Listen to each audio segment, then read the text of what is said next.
Yahweh, and greetings from the front lines of this global climate crisis, a crisis of our own making, and one from which none of us will be immune. As one of the only 4 low-lying coral atoll nations in the world, Earth Day 2020 is more important than ever. Not only will it mark the 50th anniversary of the first ever Earth Day in 1970, it will also mark the 4-year anniversary of the day the Paris Agreement opened for signature. On that day, my country became the first in the world to deposit its instrument of ratification of the Paris Agreement.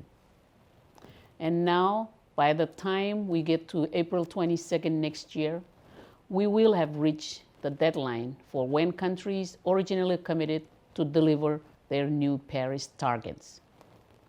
My country has already done so, and I'm pleased that a number of other world leaders have also now pledged to do the same before Earth Day next year, including through our recent joint statement, quote unquote, uniting behind the science to step up ambition by 2020, which remains open for signature. Last month's summit, convened by the UN Secretary General, helped mobilize a number of additional commitments as well. But we are still a long way off seeing the ambition we need, especially from the big emitters, to be able to say we have delivered on the promise of Paris and to help ensure a climate-safe future for all.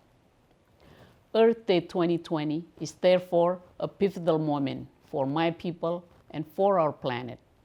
And my message today is very simple. We need to make the most of it.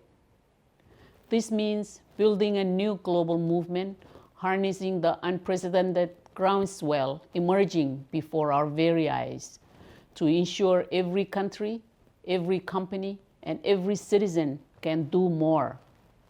It also means thinking of creative ways to continue to build the political pressure for governments in particular to honor the promise they made in Paris.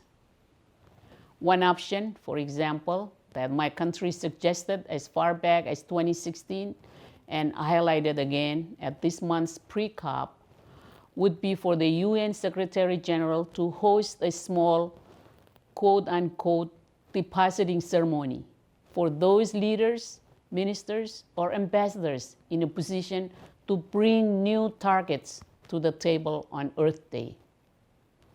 This would help sort the genuine frontrunners from the rest, but also provide us a crucial window to let the sun shine transparently on those targets before we reach COP26 at the end of the year to understand if they really do reflect the highest possible levels of national ambition.